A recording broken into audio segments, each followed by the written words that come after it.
하나님 말씀 야고보서 5장 11절. 야고보서 5장 11절. 보라, 인내하는 자를 우리가 복되다 하나니 너희가 욥의 인내를 들었고 주께서 주신 결말을 보았거니와 주는 가장 자비하시고 긍휼히 여기시는 이시니라. 아멘. 아멘. 언제나 옳다, 언제나 옳으시다, 언제나 답이시다. 주님에 대한 우리의 신앙의 고백이 되기를 바랍니다. 아멘. 야고보 사도는 인내를 가장 많이 전했죠. 믿음의 행위를, 믿음을 가지고 있는 자가 삶의 현실로 인해서 믿음을 잃어버리는, 행하지 않는, 즉 인내하지 못, 참아내지 못하고 그 현실로 인해서 방향을 바꾸거나 다른 길을 가거나 이러는 것, 또한 자신이 믿음의 길이 이렇다 생각하고 가는 것, 그것에 대한 염려 가운데 그는 믿음이 없이 행하는 것은 죽은 것이다 라고까지 우리에게 증언했던, 선언했던, 하나의 음성을 들려주었던 사도입니다. 오늘 본문을 통해서도 또한 그는 5장 마지막 장에서도 인내를 또 한 번 강조하고 있습니다. 그의 대표적 인물을 이제 욥을 들어 얘기를 하고 있죠. 너희가 욥의 인내를 들었지 않는가라는 거죠. 욥은 끝까지 견뎌낸 거예요. 그러나 우리가 알아야 될 사실은 욥이 인내가 중요하다고 우리는 알지만 그 욥의 인내를 이끄신 분은 주께서 주신 결말을 보았다 하듯이 주님께서 그를 결말에, 즉 마지막에 더 큰 복을 허락하셨는데 그는 가장 자비하시고 사랑스럽고 긍휼히 여기시는 분이시기 때문이다라는 거예요. 욥이 견뎌낸 건 사실인데 결국 하나님께서는 그를 지켜주시고 바라보시고 한 번도 그를 눈동자의 그에게서 벗어난 적 없고 그를 지켜주시고 결국은 그에게 복된 인생을 허락하신 분이다. 그래서 불쌍히 여기시는 분이요 사랑이 많으신 분이다. 놀라운 사실은 욥의 인내를 들었는데 그 인내하신 분은 하나님이시다라고 우리가 들으셔야 합니다. 아멘. 우리는 우리의 인내를 가장 중요시 여기지만 하나님이 나를 인내하고 계시다는 사실을 잊지 말아야 합니다. 그 이유를 우리가 한번 생각해 보는 거예요. 우리가 삶의 현실 속에서 생각해 보는 거죠. 먼저 의인이라는 사실은 약속된, 의인에게는 약속된 것이 있어요. 그것이 바로 생명의 면류관이죠. 우리는 생명의 면류관을 가진 자예요. 의인이 되었을 때 생명의 면류관을 쓰게 되는 거죠. 바울은 이 생명의 면류관을 약속되기 때문에 자신은 그것만 바라보고 이 땅에서 그 험난한 인생의 길을 걸어가, 곧 복음의 길로 인해 자기가 이 험한 길을 걸어갈 수밖에 없은 그 상황에 있어도 생명의 면류관만 바라보고 끝까지 그는 믿음을 달려갔다고 고백합니다. 그는 믿음이 없었다면 그는 유대인으로서 관원 중에 관원으로 이 땅에서 남들에게, 세상 사람들에게 칭찬 듣고 존경받고 살아갈 수가 있었음에도 불구하고 하나님이 그를 불러 그는 험악한 인생을 살게 되었죠. 그러나 그가 그것을 기뻐하고 그것을 계속 달려갈 수 있었던 것은 하나님께서 그에게 생명의 면류관을 약속했기 때문에 그런 거예요.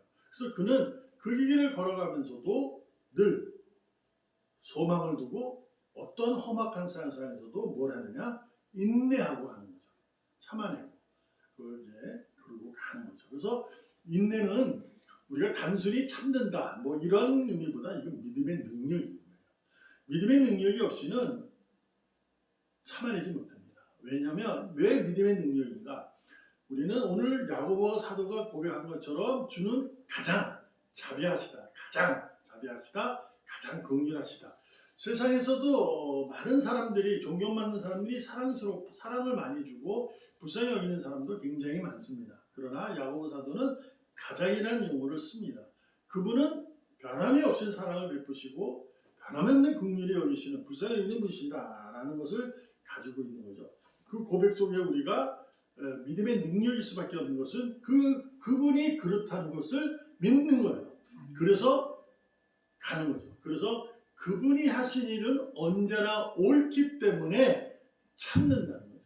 그래서 험악한 인생의 길을 걸어갔던 바울도, 야고보 사도도 마찬가지고 언제나 그분이 옳기 때문에 그들은 그 길을 마다 없이 굳건하게 담대하게 걸어가는 거죠. 세상을 살다 보면 길이 여러 가지가 길이 있어요. 그 중에 가장 빠른 길은 뭐냐? 지름길이죠. 지름길로 가면 가장 빠르게 갈 수 있어요. 그러나 지름길이 가장 빠르다 하여 언제나 옳은 길은 아닐 수 있습니다.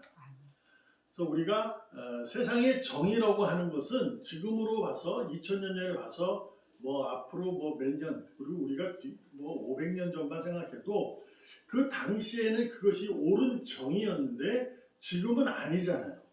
그렇죠? 그러나 2000년 전에 주님이 죽으신 그 정의로움은 지금까지도 동일해요. 언제나 옳은 거예요. 그러나 세상에서 말하는 정의는 언제나 옳지 않아요. 왜냐하면 세월이 흐르면 달라질 수 있는 거죠. 뭐 우리가 뭐 반드시 역사 속에서 보게 되면 역사를 우리가 몇 년 전, 500년 전의 역사를 바라볼 때도 지금의 시각으로 보면 이해가 안 되는 거예요. 그게 어찌 저럴 수 있지? 그러나 그 시대는 그럴 수밖에 없었던 거예요. 그때가 그게 정이었으니까. 그런데 우리가 지금으로 500년이 흐르고 나니까 아 저거는 아닌데? 이렇게 얘기하듯이 지름길이라는 것이 빠를 수는 있어도 그것이 언제나 옳은 길은 아닐 수 있다는 것을 우리는 아셔야 돼요. 그러나 말씀드렸다시피 2000년 전에 죽으신 주님으로 말미암아 정의가 세워졌거든요. 그 정의는 지금도 똑같아요. 옳아요. 그 결국 주님의 계획은 언제나 옳다. 이 믿음으로 우리는 오늘도 생명의 면류관이 약속된 자녀 의인으로서 주님이 이끄시는 그 길을 걸어가는데 한치의 의심도 또한 어떤 의문도 갖지 않고 걸어갈 수 있어야 합니다. 아멘. 그러나 우리가 쉽지는 않잖아요. 그래서 성경에서는 하나님을 이렇게 설명도 합니다. 그분을 구하면 주신다. 근데 놀라운 것은 우리의 필요를 채워주신다라는 거예요. 내가 필요해서 구한 것도 주실 수 있지만 내가 정작 모르고 있는 것조차도 그것이 내가 필요하기 때문에 주님은 채워주신다는 거죠. 이것이 은혜예요. 그래서 우리는 뭐냐? 내가 필요에 의해서 구하는 것, 그것은 내가 구할 수 있거든요. 그러나 거기에는 또한 단서가 붙잖아요. 내 정욕에 의해서 쓰려고 구하는 것은 안 주셔요. 하나님은 구하는 건 다 줘요. 그러나 자기의 정욕을 위해서 곧 하나님이 주신 것을 하나님이 감사하지 못하고 그 주신 것을 가지고 다른 길로 자꾸 가는 거, 지름길을 자꾸 가려는 모습을 하나님이 아시면 안 주신다 그 얘기죠. 잘못 구해서 주지도 않지만 자기의 정욕을 위해서 구할 때는 안 주시는 거죠. 하나님께서는 그러나 내 필요, 우리의 필요를 이미 아시고 채워주시며 가는 거죠. 그러니까 우리는 그 필요의 채움이 나를 아주 잘되게 하는 것이나 옳게 하는 것이라고 믿음이 굳건하셔야 돼요. 근데 예를 들어 바울이 험악하게 기는 길이 세상의 지식으로 보고 눈으로 봤을 때는 그거는 힘들잖아요. 근데 주님은 그것을 필요에 채우심을 그의 길을 인도하신 겁니다. 그러한 삶도 있다는 것을 우리는 잊지 말아야 돼요. 그래서 주님의 계획은 언제나 옳다는 믿음이 절대로 필요합니다. 우리들이 하나님께서는 우리가 에덴 동산이 필요하면 그 에덴 동산까지도 우리에게 채워주실 수 있는 분입니다. 그러나 내가 그 길로 갔을 때 내가 이렇게 저렇게 고침받고 싸매지고 가는 그 길로 인도하신다는 거예요. 그래서 나도 생각지도 못하고 상상하지도 못한 일이 놀라운 역사도 있지만 뭐야 이건 이럴 때도 있다는 거예요. 그럼에도 불구하고 인내가 믿음의 능력인 것은 바로 그것을 그런 상황이 발생할 때 이런 상황, 아래 상황 이렇게 발생해도 주님의 계획은 언제나 옳다라는 것을 믿고 그분이 가장 사랑 넘치시고 나를 긍휼히 여기시는 분이다 라는 믿음의 능력을 갖고 순종하며 가는 겁니다.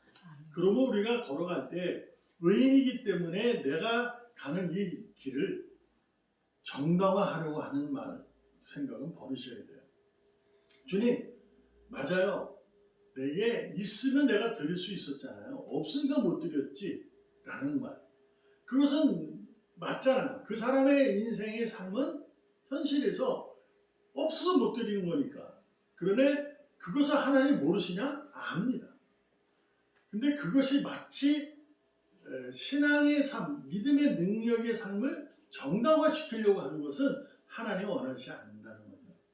왜? 우리는 생명의 멸로 약속된 자녀이기 때문에 그 길이 좁은 길이고 좁은 문이라도 가야 돼요. 그냥. 하나님이 하라 하신 건 하면 되고 말라 안 하면 되는 겁니다. 이것이 뭐가 필요하냐? 인내가 그래서 필요한 거예요. 그래서 인내는 뭐다? 믿음의 능력이다. 그럼에도 불구하고 우리가 그것이 너무 오랜 세월이 지나면 힘들잖아요. 외로워지고 너무 힘들고 지칠 수 있어요. 그래서 다윗처럼 시편 40편 1절에 보면 내가 여호와를 기다리고 기다렸더니 귀를 기울이사 나의 부르짖음을 들으셨도다. 아멘. 이것이 무슨 얘기예요? 다윗은 하나님에게 계속 간구한 거예요. 나 왜 이렇습니까? 왜 내게 이러한 시련을 주십니까? 내 생명의 위험나. 근데도 계속 그러한 일을 겪게 돼요. 근데 결국은 기다리고 기다렸더니 하나님이 귀를 기울이시고 나의 부르짖음을 들으셔서 나를 왕으로 세웠지 않나. 이렇게 되는 겁니다. 그러니까 우리는 약속된 자녀예요. 하나님은 여러분과 저를 절대로 버리지 않는다. 아멘. 이 사실을 우리가 확실한 믿음을 가지고 의인의 길은 주님께서 이끄시는 그 길이니 우리가 그 길이 하나님이 이끄실 때 묵묵히 담대하게 걸어가셔야 돼요. 그것이 심한 풍랑이 있을지라도 하나님의 음성을 들으시는 거죠. 나다. 내가 너와 함께하니 두려워하지 말아라. 안심하라.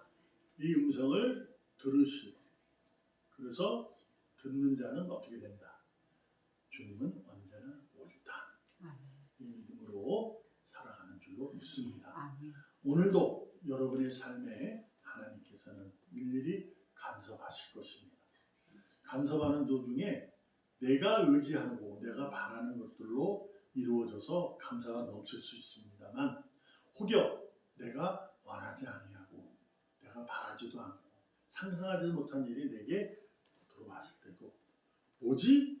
라는 생각은 아주 짧게 하시고 그래 그래도 하나님은 오르시지 라는 믿음의 능력을 가지고 주님을 바라보고 묵묵히 자신에게 맡겨진 일에서 최선을 다해서 노력하는 우리 모두가 되기를 주님의 이름으로 축복합니다. 아멘. 기도하겠습니다. 살아계시는 하나님 감사합니다.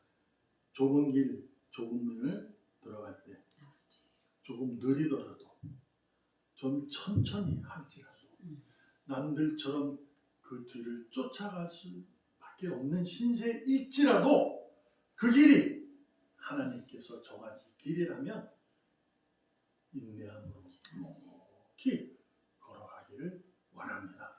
오늘도 믿음의 능력을 더해 주셔서 언제나 하나님이 오르시다는 것을 믿고 살아가는 귀한 믿음의 능력자들 되게 하여 주시옵소서. 살아계시는 예수님의 이름으로 감사하며 기도합니다. 아멘.